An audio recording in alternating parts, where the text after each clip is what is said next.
Saturday, the 13th of April.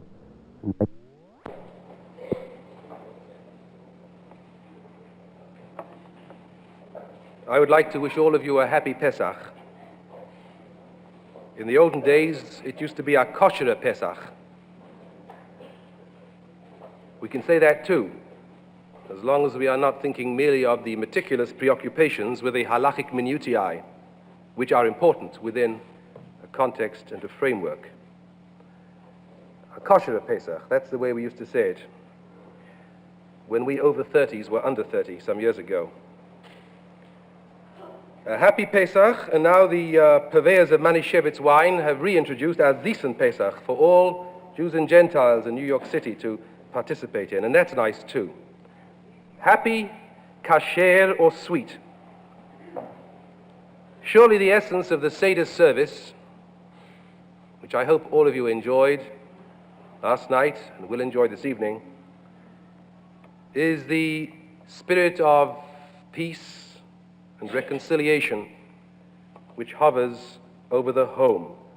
The prophet Malachi, from whom we read on Shabbat Hagadol, the Sabbath before Passover, anticipates the universalistic theme of Passover in his prophetic teaching, "Have we not all one Father? Has not one God created us? Why do we therefore deal treacherously, every man against his brother?" And the Haftarah of the Shabbat Hagadol, which we read last Shabbat, ends with a reference to the prophet Elijah, who, before he will bring about the redemption, before he will announce the coming redemption, Veheshiv Lev Avot al Banim, the Lev Banim al Avotam, will restore the hearts of fathers to children and the hearts of children to their fathers. Somehow the prophet seems to see the nub, the nucleus of the universalistic challenge of Passover: freedom in the home, the domestic hearth, the Seder table, where on those rare occasions nowadays the family actually gathers together for a sacred meal to discuss with each other what it means to be a Jew. The reconciliation and peace of the Seder night, the refraction of the universalistic dream of the prophet. All men children of one God, and this universalism achieved through the particularism of reconciliation within the family. I noticed that the quotation of the day in the New York Times this morning was by Dr. Grayson Kirk, the president of Columbia. And he says, "I know of no time in our history when the gap between the generations has been wider or more potentially dangerous." I suppose we could translate Elijah's blessing, which I ask upon all of us here today, Veheshiv Lev Avot al Banim, the Lev Banim al Avotam, that there might be reconciliation between parents and children. I suppose we could translate that Hebrew phrase, Veheshiv Lev Avot al Banim, to Elijah will bridge the generation gap. By the way, you know the way Bubba and Zeta used to bridge the generation gap? With a frask in pisk.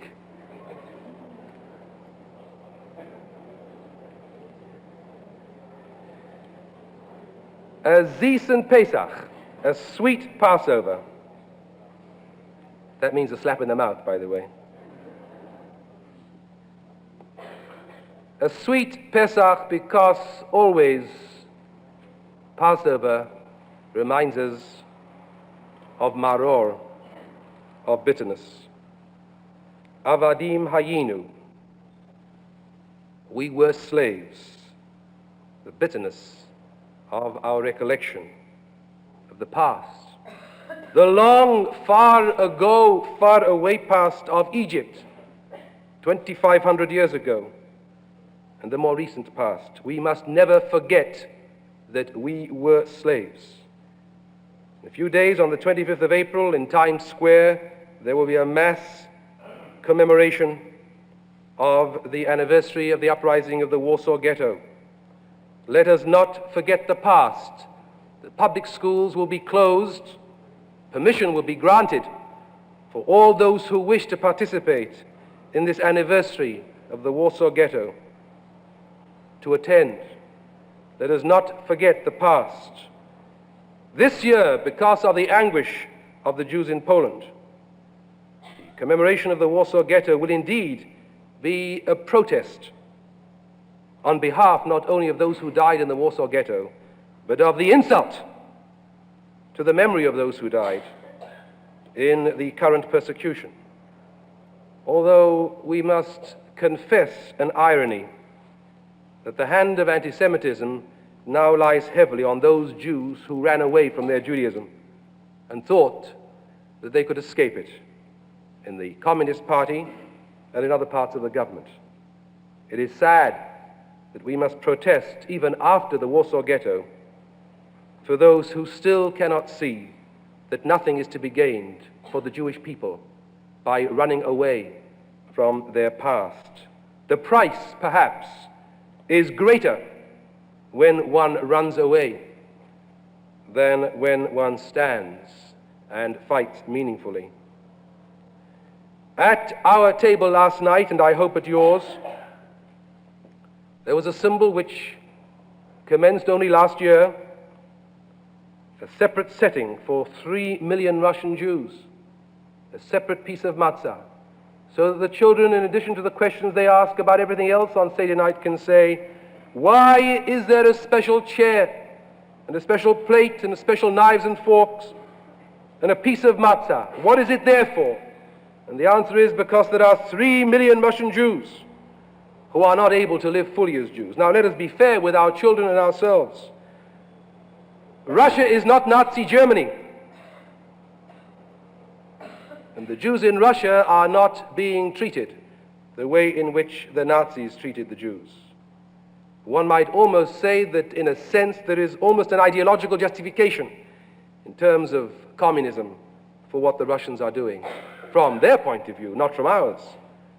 We plead and we pray and we dedicate our efforts through this symbol of the extra piece of matzah and the extra setting, that one day the Russian people might see that when an ethnic minority such as the Jews are permitted to fulfill their own ethnic destiny, then that people contributes far more to the people which is host to it than is obtained by oppression and by persecution.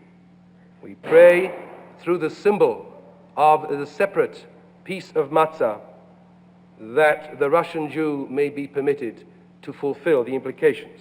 Some of you may have heard the thousands of young Jews paraded last night outside the synagogue of Moscow. Elie Wiesel tells us that these Jews are ignorant. They know no Hebrew, they know no songs, they know nothing about Judaism. They are drawn magnetically towards the synagogue on the eve of Pesach. But the place to celebrate Pesach authentically is not the street. It is not a mass demonstration, our Passover celebration. It is a family celebration. And we hope and pray that in years to come, Russian Jews will be permitted to celebrate their Pesach in home. We have the cup of the wandering Jew, the cup of Elijah on our table, which symbolizes for us the wanderings of the Jew, the diaspora people throughout the ages, that our existence in any country at any time is dependent on the moral climate of that country, that the Jew is the first to go when the barometer of civilization falls. The cup of Elijah, the wandering Jew. In many homes, as in ours, and as we shall have at the congregational Seder this evening, there were 6 candles, in addition to the candles we light for Shabbat and Yom Tov. 6 candles symbolizing the 6 million Jews who died in the most terrible Holocaust ever to fall upon the Jewish people, with their history of Holocausts. And in the prayer, Lashana Haba'a B'Yerushalayim, this year above all, we anticipate that despite the victory of last year, there is not yet a firm and lasting peace in Israel. We pray for the peace of Jerusalem. that next year indeed Jerusalem may be the golden city of true peace. And this year, in addition, we think not only of the Polish Jews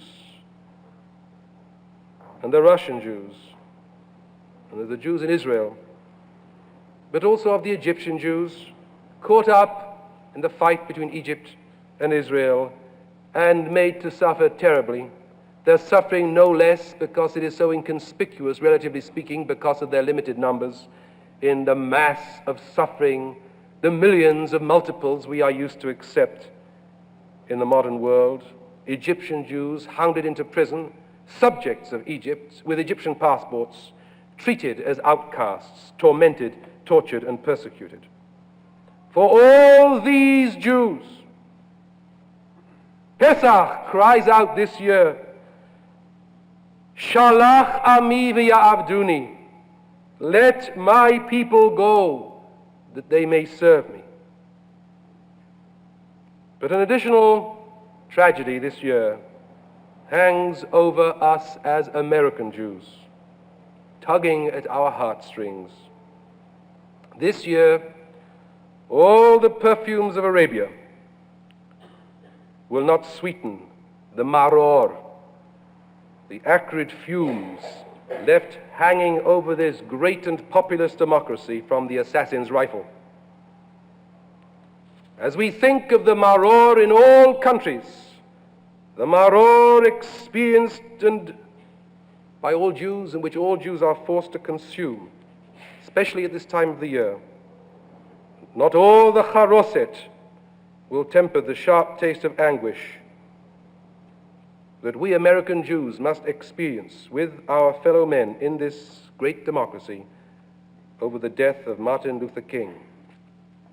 Pesach will never be the same again, and perhaps some new symbol should be introduced into our American observance of the Seder service to indicate the tragedy which has befallen on us this week and last week.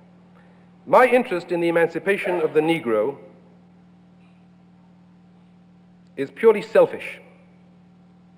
I need the Negro's humanity for my own. I find that I cannot be fulfilled as an American Jew unless the Negro is also fulfilled. We live in two civilizations. This is a phrase which those who visit Reconstructionist synagogues hear very often.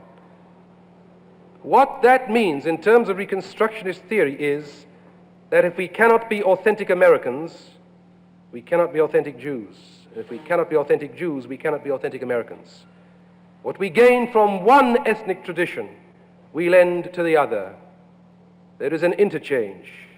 When there is sickness in our relationship to one of the two civilizations to which we belong, then we are sick as Jews.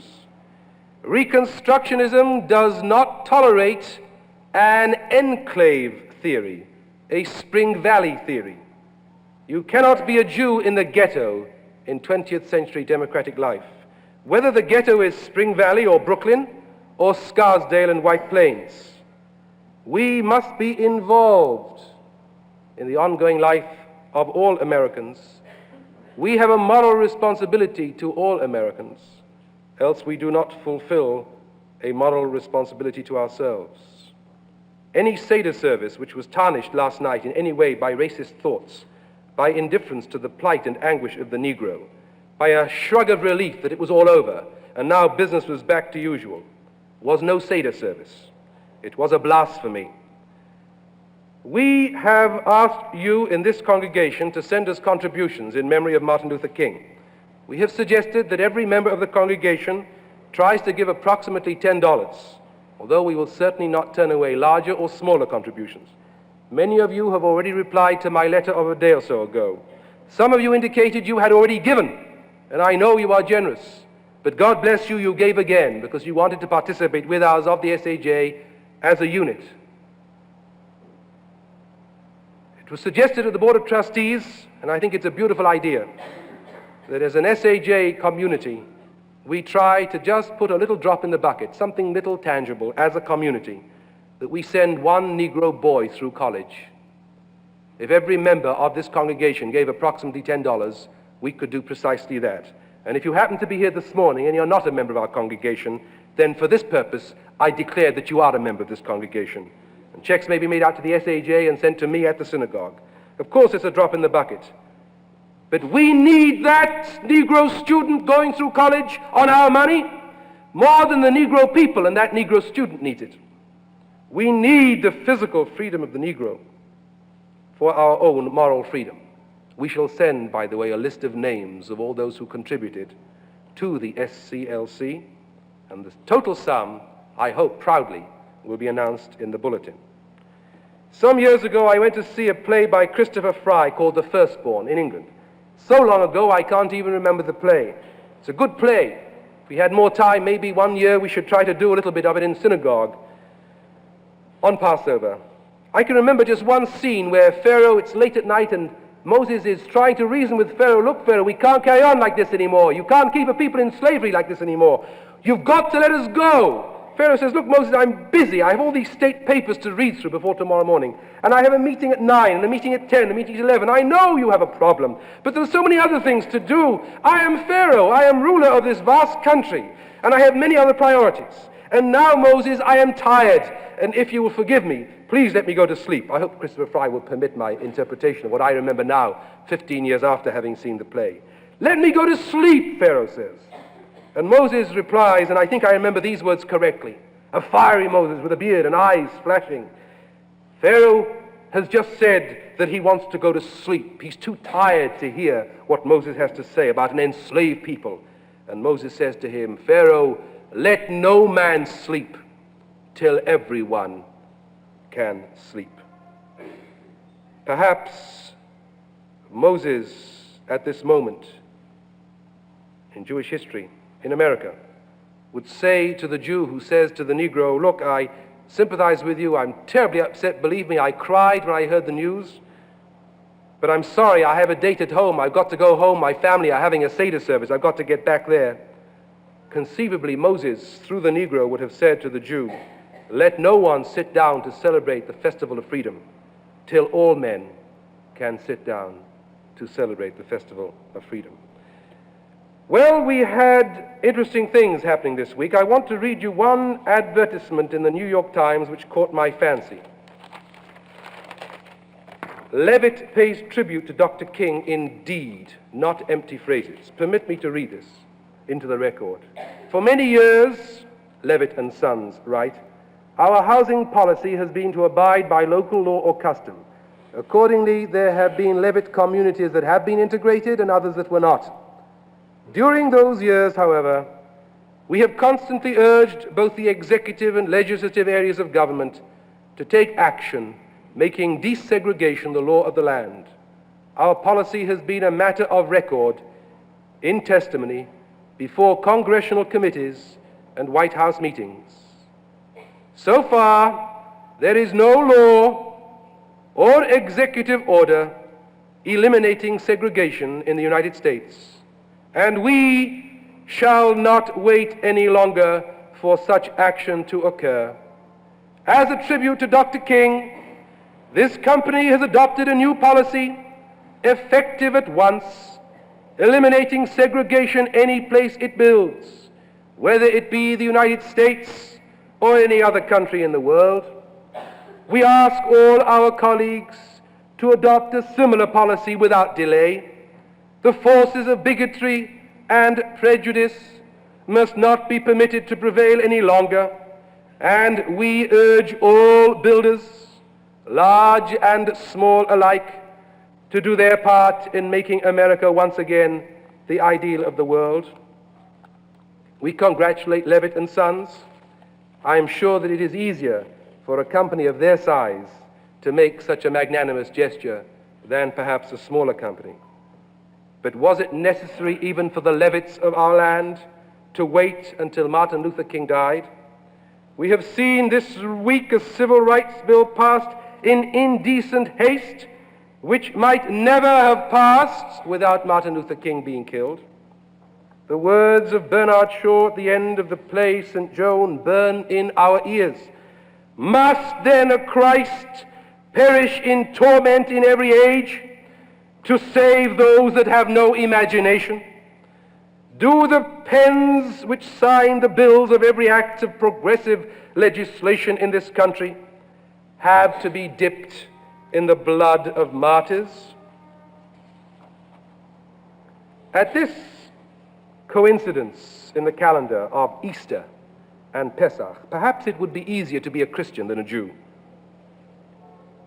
According to Reconstructionism, religions differ the way languages differ rather than the way propositions differ. It's not a question of Judaism being true or false and Christianity being true or false, but Judaism being better for Jews and Christianity being better for Christians, the way English is better for English-speaking people and French better for French-speaking people, unless you have an urge to swap. Seems to me that religions are languages in which ethnic groups communicate, not about cats sitting on mats, but about the more abstract, value, remote, ethereal areas of human life. Seems to me that Christianity is particularly rich in its elegy for the great individual leader crucified on behalf of the sins of others. As with the late John F. Kennedy, so with Martin Luther King, Christianity seems to be a more fitting framework to express his agony and ours. On the transatlantic television, Christopher Mayhew had just been to a performance of the St. Matthew Passion at the Royal Festival Hall and said, you know, one really could identify, this was what was happening in America. One identified with the man, the central figure who was crucified. Well, I suppose you don't have to be Jewish to enjoy St. Matthew Passion, although I must confess I enjoy it much less now since the Holocaust, when one is aware a little more of the relationship between Christianity and the concentration camps. But it is true that Christianity expresses its main symbolism and its main mythology through the individual hero who is crucified, whereas Judaism is very strong on the first person plural. We, Amacha, peoplehood. Professor Heschel of the Jewish Theological Seminary, I think, made a most unfortunate choice when, in the presence of some 110 million viewers, he selected the 53rd chapter of Isaiah as a scriptural reading at the Morehouse College funeral, that section of the funeral which took place in the open air at Morehouse College. By the way, I think the choice of Heschel to read it was also unfortunate, because I somehow feel that after so many years of American Jews being in America, the image which should represent to the Gentile, especially to the Negro, what the Jew stands for, should not be the caricature stereotype, which Professor Heschel, in spite of himself, there's no reflection on him. Public relations is one thing and reality is something else. All the goodwill in the world could not make me feel that visually and auditorially this was a most untypical Jew who should not have been presented in the presence of 110 million people. But of course, as we have always complained as Reconstructionists, the Jewish people is not organized in this country, and when any crisis of this kind happens, no one knows who to send and no one knows who to go. Professor Heschel presented himself to the Pope some years ago as the spokesman for World Jewry without being asked. And no one knows how the Jewish people can ever get to the blissful stage when it can truly have a representative. I suggest we might take a leaf out of the British Jury's book and have a revolving chief rabbi. I don't mean a chief rabbi who goes around, but a chief rabbi who is a chief rabbi, not just an executive secretary of some organization, but that a man should be elected to serve for no longer a period than 2 years. One rabbi who would be called upon to represent the 5 million Jews in America in the sight of the Gentile community. I don't care who selects this, but some representative should exist. Now, Dr. Heschel is a great man and has contributed greatly to the civil rights movement and has participated more than many other rabbis in this work, but that still does not make him our best representative on such an occasion. Who represents the American Jew? Who determines? There were many Jews there, but there did not seem to be any rhyme or reason. Now, the second unfortunate aspect was his choice of Isaiah 53, because the understanding of the suffering servant of Isaiah 53,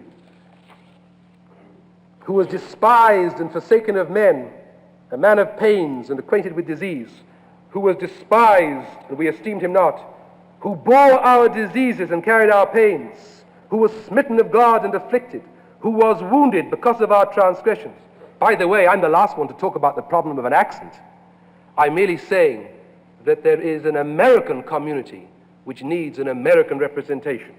He was crushed because of our iniquities. With his stripes we were healed.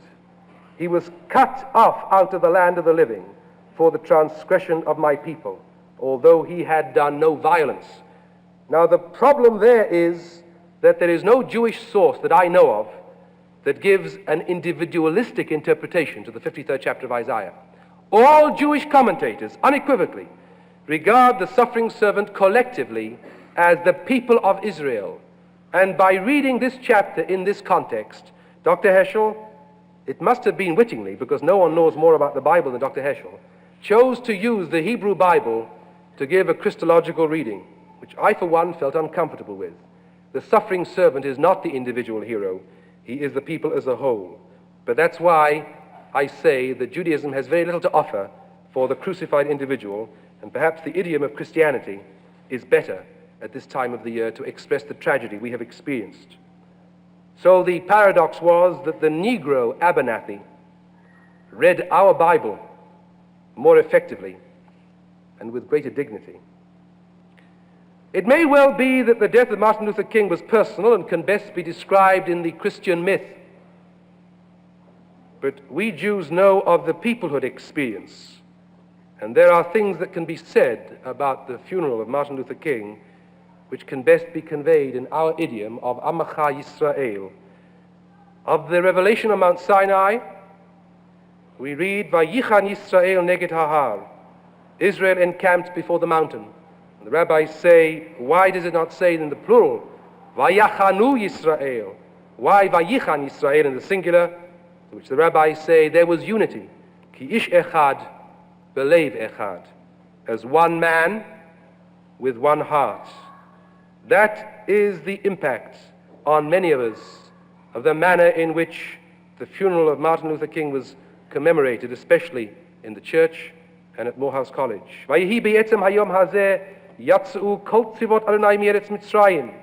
whole host of the Jewish people left Egypt on that self-same day. There was something in the unity of the marches which must have impressed everyone who watched on television. And we, by the way, should remind ourselves that even in the case of the Exodus from Egypt, there were many Jews who were not aspiring for the redemption, who did not want to cooperate with our ancestors in the Exodus from Egypt. And rabbinic tradition tells us that these Jews who did not share the aspirations of the masses of the Israelites in Egypt died during the 3 days of darkness so that they could be buried and not be a source of aggravation to the Jewish people as a whole. Unfortunately, those Negroes who do not share the aspirations of the Negro people are visible on television, are not blessed with the miracle of having to cope with their minority of disturbers of the peace in the darkness of 3 days. We are all going to have to revise our stereotypes of the Negro. The footloose Negro, the lazy Negro, the drunk Negro, the incompetent Negro. We are all of us, perhaps Jews especially, going to have to revise our stereotypes, just as we would wish the stereotypes of ourselves should be revised by other people. What the Negro community did by themselves, the way they organized the march, the way they organized the funeral, was with such dignity as I have rarely seen, even in a funeral organized by a great state with all the paraphernalia of a great state. The individual faces of Negro men and women on television, like so many Rembrandts. Stabat Mater Dolorosa, the dignity of the mother and the father of the martyred man in the face of 110 million people.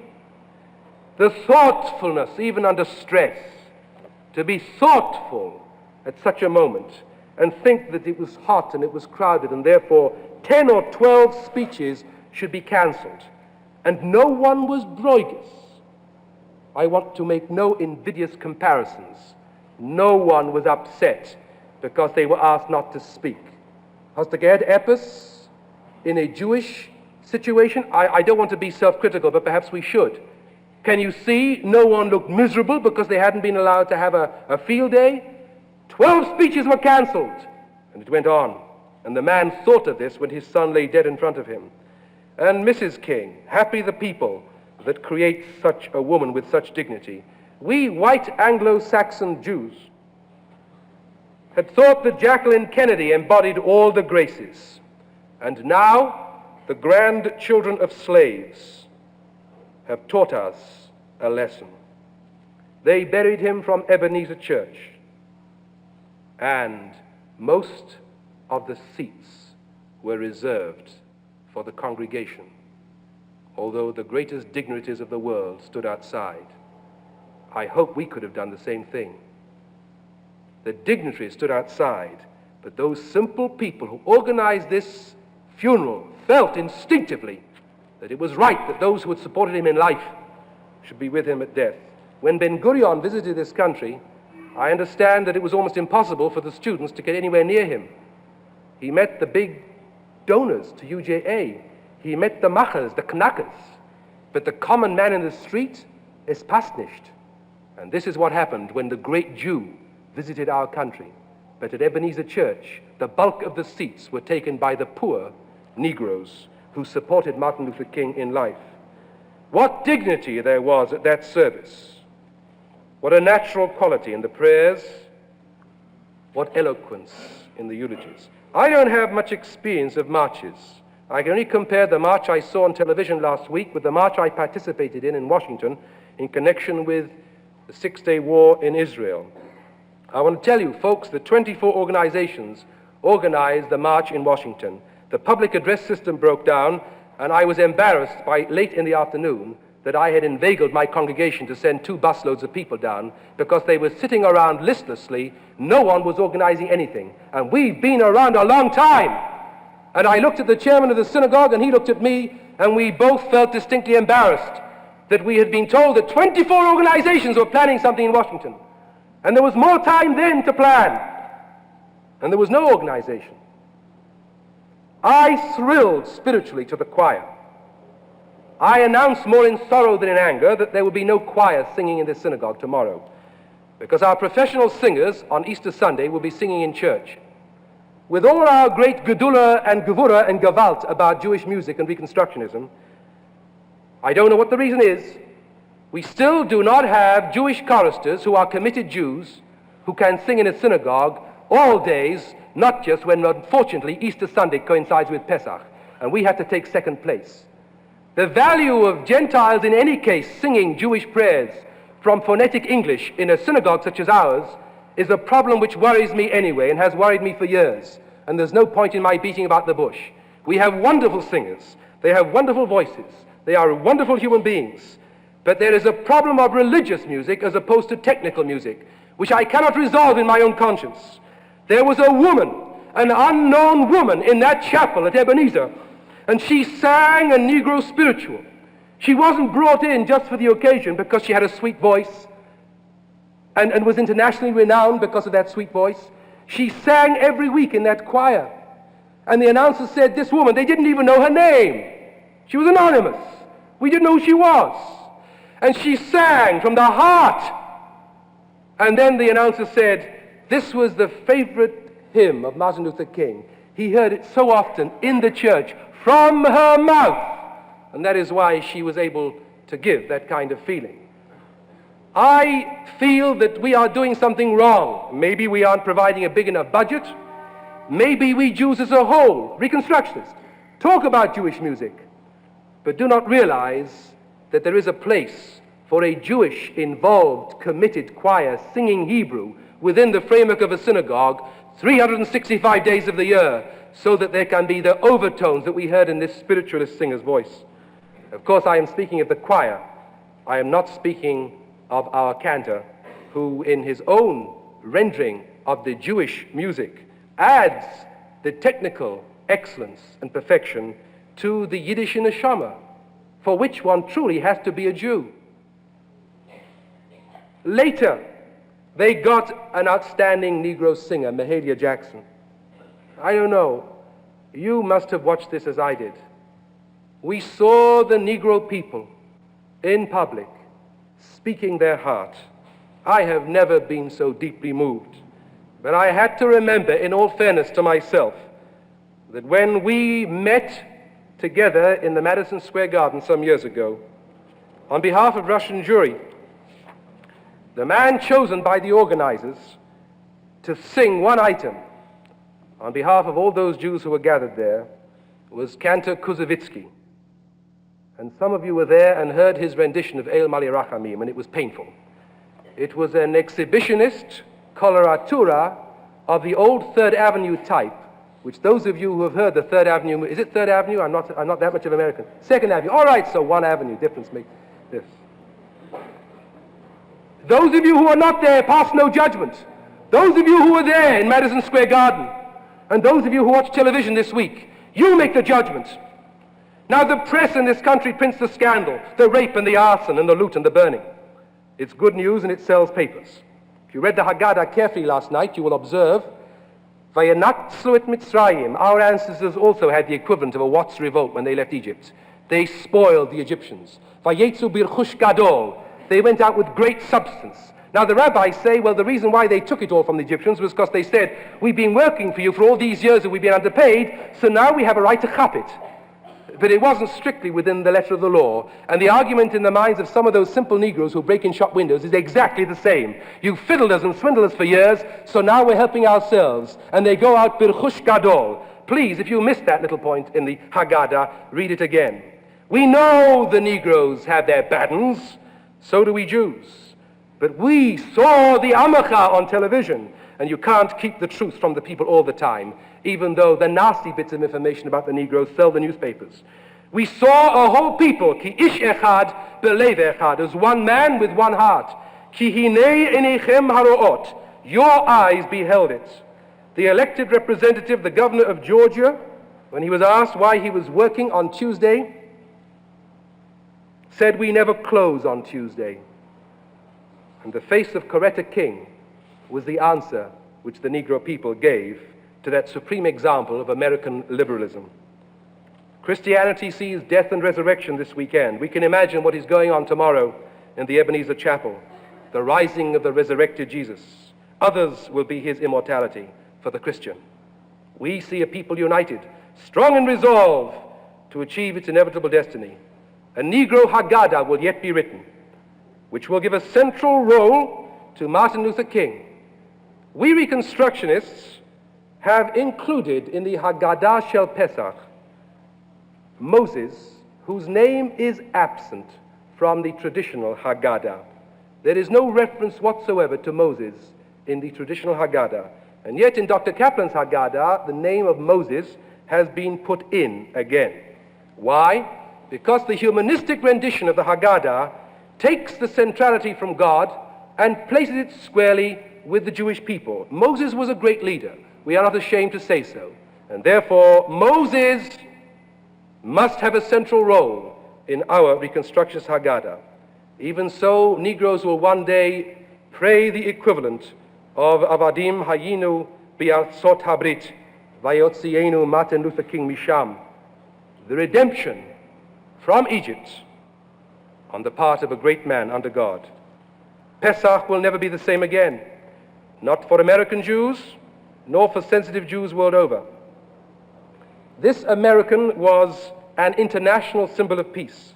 And some of you may have read reports in foreign newspapers this week, which indicate not only that this man was respected more in America than in Atlanta, but that he was respected more in the world at large than even in America.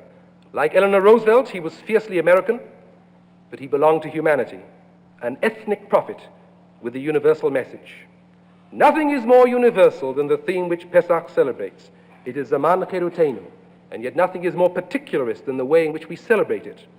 All the spring symbols of the other religions are there. The lamb, the egg, the new flower, the parsley, the herbs. All these have been dipped in the cauldron of ethnic history and given specifically Jewish meaning. But the ethnic dimension of Pesach is not meant to blind us to its universality. On the contrary, it is meant precisely to heighten our awareness of that universality. And if one purpose of Pesach is to remind us of the fact that Avadim Hayinu, we were slaves to Pharaoh, another equally important one is to remind us that Avadim Anachnu, we are still slaves so long as any man is a slave. Pray God that our ethnic and particularist celebration of the universal theme of freedom, through time-honored tastes, smells, sights, and sounds, lead us to dedicate our souls and our substance to the release from bondage of all men, so that black and white, Jew and Gentile, Polish Jew, Russian Jew, Egyptian Jew, Israeli Jew, all mankind might echo in one mighty paean the words of that old Negro song, which in the first person singular are emblazoned on Martin Luther King's last resting place, words with which he loved to conclude his own speeches. A paean, a mighty paean echoing from all mankind, free at last, free at last. Thank God Almighty, we're free at last. Please rise.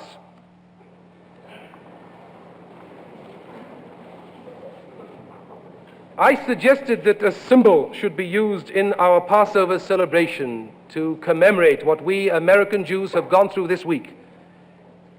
I have asked you to rise, and I ask you in deep empathy with the Negro people, on whose full emancipation our own spiritual well-being and our own celebration of Passover is dependent, and with whose legitimate aspirations for complete freedom, the freedom of all men, is ultimately inexorably bound. Let us sing 3 verses of We Shall Overcome together, a custom which we introduced into our own home yesterday evening, shortly before the door was opened for Elijah, which we shall do in years to come. For this song has become a holy song for the American people. This year, a new American cadence has been mixed with the Passover cadences, and for all men who earnestly seek freedom for themselves and for others. Let us sing together. We shall overcome. We shall overcome. We shall overcome someday.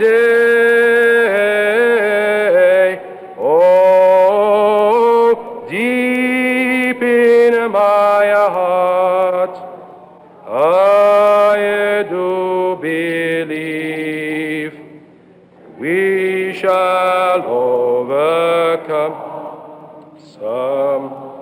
We shall all be free.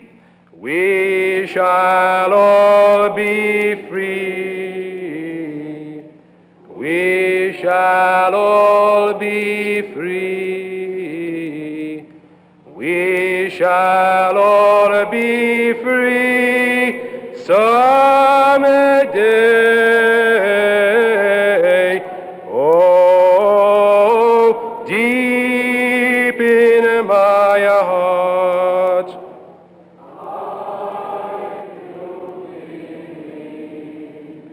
we shall all be free someday. We shall live in peace. We shall live in peace. We shall live in peace. We shall live in peace someday. Oh, deep in my heart, I do believe we shall live in peace.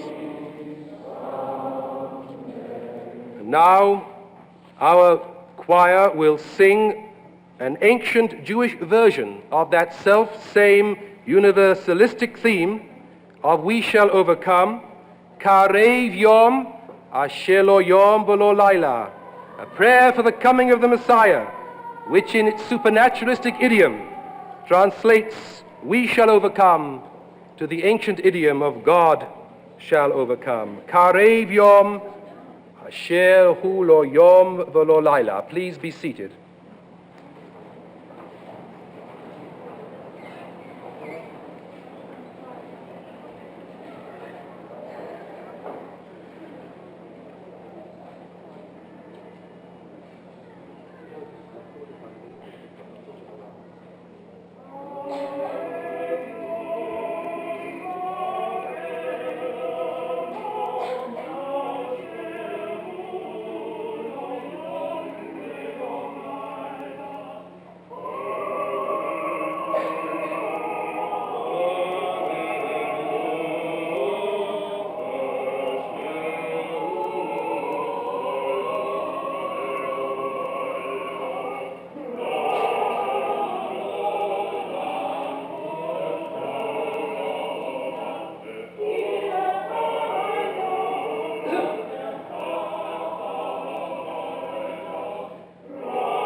Please rise for Our Lady on page 382.